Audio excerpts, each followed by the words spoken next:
All right. So we're up to the, I think, fourth part of this top 100 releases of 2022, and we're getting right back into it, just past number 35 with number 34, with Liv Sleda's Sepulchral Dedication on Norma Evangelii Diaboli. And, you'll generally expect a very high quality release from the record label, and this is no exception. I think it's one of the best Swedish black metal albums of the year and in recent memory. I think so. I believe the vocalist here is from Sorhin, and the guitarist has played in, or the main songwriter has played in several other bands, which I won't detail here. But um, essentially, what we get is what I would consider kind of a really pristine atmosphere for a black metal record, backed by exceptional guitar work, and pairing the insightful and menacing and effective guitar work with similar elaborate performances from the vocalist. It's a really considerable pair of in terms of the artistry of the album, the melodicism available, the classic feeling of it. So like if you've ever gone back and listened to, let's say, like the second Ulver record or something like that, you get a sense of what certain people liked about black metal early on and how it expanded in more serious ways over the 90s. And so I wouldn't say this is a revisionist record so much as just an important modern nowadays example of what black metal, nor like Scandinavian black metal, can do to contribute uh, beyond the old classics. It's a less naive example of that dedication to the classic art of black metal. And anyway, it's just a great record to listen to. If you've ever picked up a guitar and wanted to play black metal, I think this is a great standard, a very high standard to hit without touching on a ton of cliches. So, really fine work on that record. Uh, Suppression's The Sorrow of Soul Through Flesh is number 33. It came out on Unspeakable Acts and Dark Descent. Um, and basically, uh, a lot of the notes that I had to say about miscreants on the last video, some of them do apply here because you do get that sort of sadist and atheist and death style death metal here, pulling from the Florida and Bay Area scenes. And that isn't all there is to it, though, right? There's more to this record, and I think the way that I described it was something like between A Vision of Misery and Monstrosity's first album. And that's just that they met that standard. In terms of listening experience, it does have that sort of tunnel vision of Imperial Doom where they're just hammering through all those songs in just a really effective way. It creates its own um, atmosphere, and the virtuosic aspects of the music and the bass playing in particular help to cement a really solid first impression that sticks throughout successive listens. I think in practical terms, it's just an old school death metal album with a bit of technique and a thinking man's application, which I found uh, as one of the best of the year. It's just infinitely repeatable.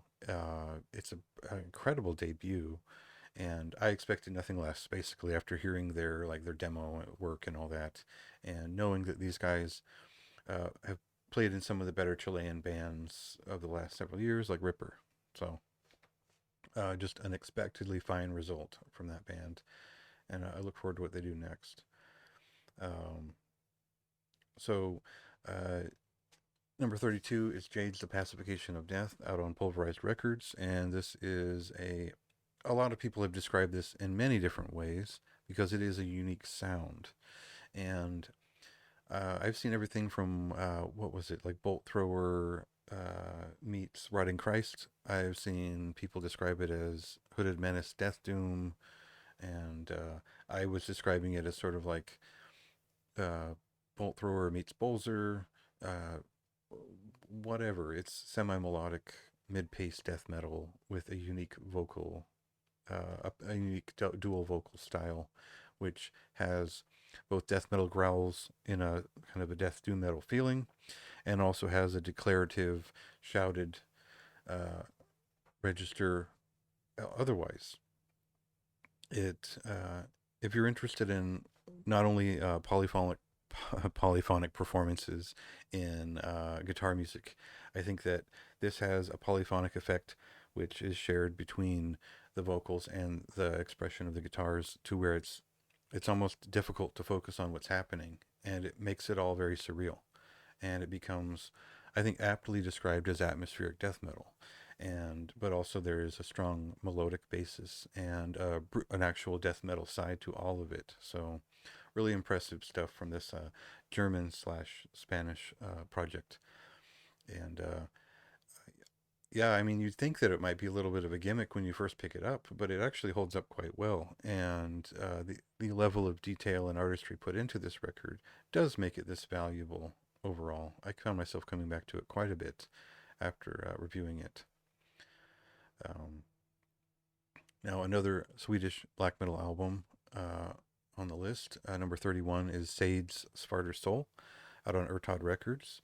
And this was basically just like a random Bandcamp purchase, based off of, I think I'd listened to the title track, and then I reviewed it right away because, well, after like listening to it, um, because it's fantastic. It's definitely has that amateur, self-produced kind of sound. Though this guy is basically a professional.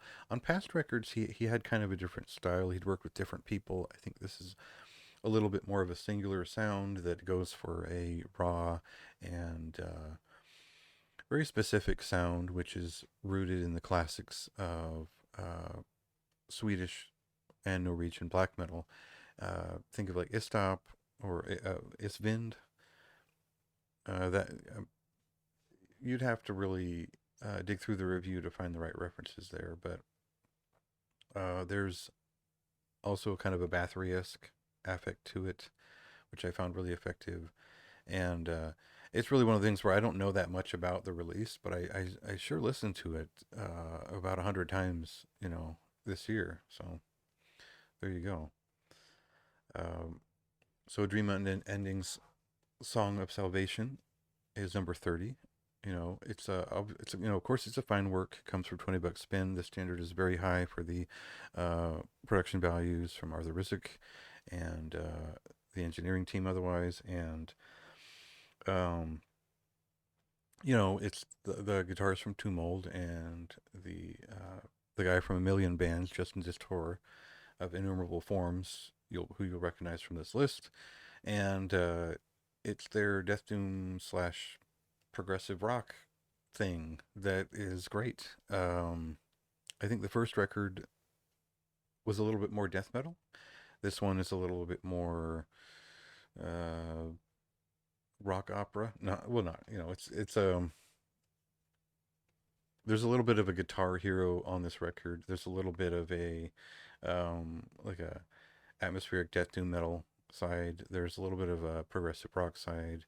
There's a lot going on here, and it's all for the sake of telling a story. And I think that's the important part of it is that they have a narrative brewing here. They have like a um, it really is like trying to recall your dreams, right? You don't get every piece of it every time you go through it, and the story hasn't fully formed because the memory rewrites whatever you're trying to recall every time it does, because it does come from the subconscious.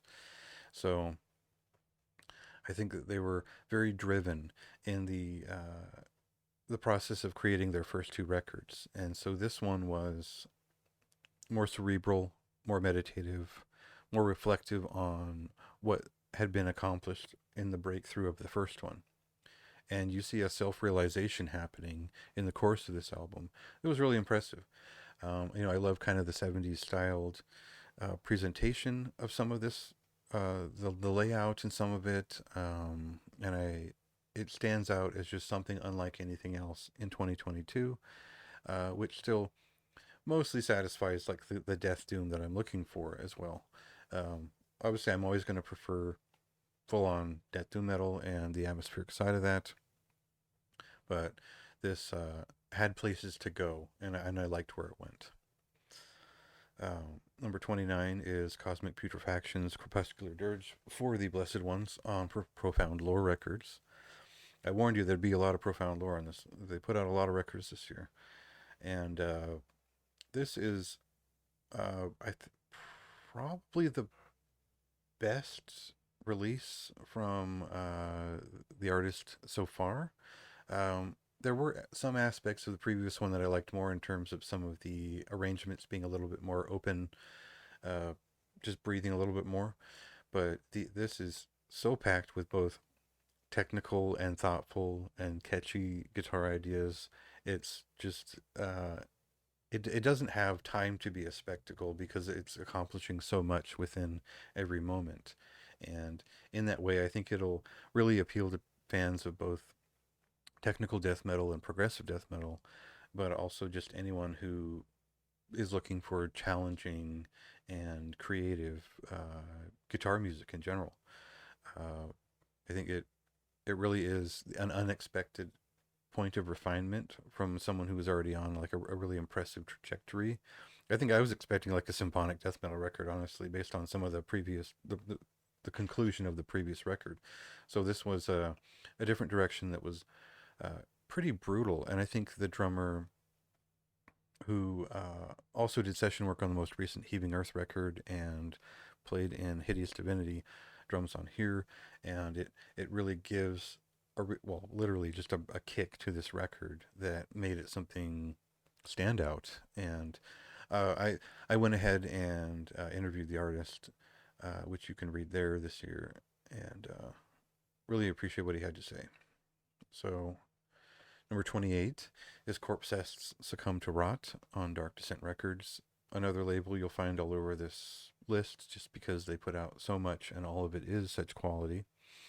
Um, Now, Corpsest is one of those bands where Finnish death metal was kind of having a little bit of a resurgence of scene and bands, and all these great bands were showing up, and they all had these classic influences like Corphilia, Lantern, and Crypts. Still some of my favorite bands out there. And Corpsest, they put out like a great EP and some demos, and then they put out a debut, and it was different, you know. And that's fine. It wasn't a bad record, but it didn't really deliver on the promise of what they were doing up to that point. And it bugged the shit out of me at the time. I was like, well, what is this black and death metal record? They were doing a thing, right? Well, it took them a while. They eventually re-recorded that album and did have released other things since. But this really is kind of the return on the investment of those first couple releases. And what I mean is, it's a little bit more of a classic death metal record with references to Finnish death metal and Florida death metal, and really they just nail it across the board with this record. Much in the way that I thought Desolate Shrine was way underrated this year, so was this. I don't think enough people freaked out about how good this was, especially a lot of the same people who liked the Gorphilia record from last year, which was, equally great. So, yeah, for me, I had nothing but enthusiasm for Corpsest and this record and the direction they took on it. I know I love that album art. I was excited to get the vinyl and just pick over it like a nerd because I thought it was awesome. And yeah, it's just like I say here, it's just undeniably top tier. Like the death metal should definitely sound like this when it can manage it. Um, so number 27 is Deathspell Omega's A Long Defeat on Norma Evangelium Diaboli. And oh man, I was almost taken aback because I was surprised that people were like, oh, these guys changed their sound considerably. And it didn't seem like that many people were batting an eye at it. There's a couple of people on the internet who are always like, well, that's different. I don't like it. But for me, it took me some time to be like, to wrap my head around the idea that this was as fine and nuanced of a work as the previous. And you can sort of see them easing in this direction a little bit on the previous album, but it is something entirely different. You know, and the first impression I got looking at this pile of rubble on the front, or however you want to see it, was really evocative of the title and a lot evocative of the themes of war and destruction. And there's a lot more in there too. And then we get into the actual meaning put behind this record and the parable within that you can read through. It's quite elaborate, as it was on the previous record. And we see a transformation here that occurs in um, just there's a bit of I believe Funeral Mist vocalists on here. There's a couple of guest vocalists here who really make um, a standout performance here, which pulls us away from the usual narrative and into these more atmospheric, often very melodic and adventurous pieces, which are sometimes long form and sometimes just kind of hitting right at the point, and all in, service to the narrative. Now, there's just too much to analyze here in terms of the flow of the record, the influences they put into it, and really, uh, it's believably their own thing and a sort of a turn into a different direction. I think that it took me a long time to process why was it as vital as the previous several releases, and I think it's because it was time to do something different and still maintain that expected standard or that self standard. And the result is fantastic. Um, it's not, technical and abrupt and necessarily as violent in some ways as previous releases, but it is such an effective paradigm shift that uh, it would have been a substantial record no matter what name they'd put in front of it.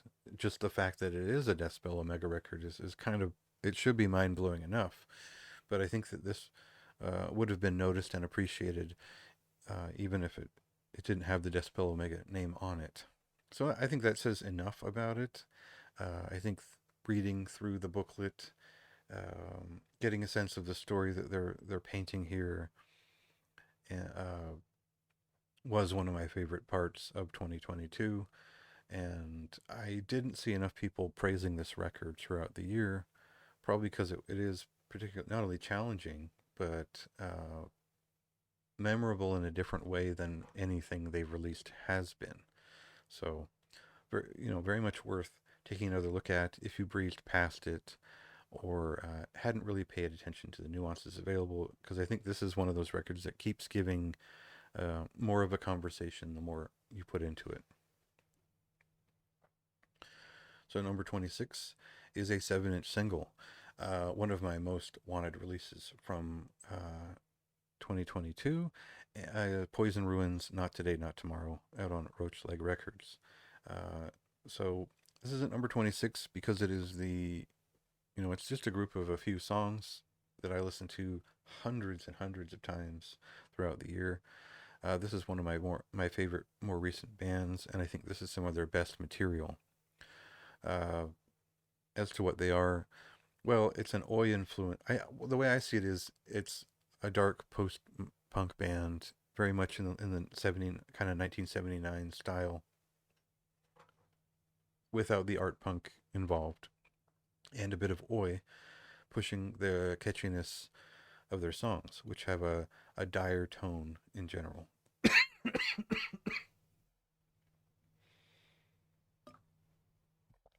So some of their work was a little bit more campy. It had a little bit of like a dungeon synth affect and blah blah blah. I loved this their first two records enough to where I even offered to put out some of their stuff. And who gives a shit what I have? I'm nobody, so whatever. But um, and the reason that I offered to put out their stuff was because every time I went to buy it, it was sold out, and that includes the 7-inch, and people are selling it for $50. So yeah, of course I want it, but I'm not going to pay $50 for it. So this was one of those records that just stuck to me right away. It's a thing I instantly loved, and I was just ready to go with it from the moment I heard it.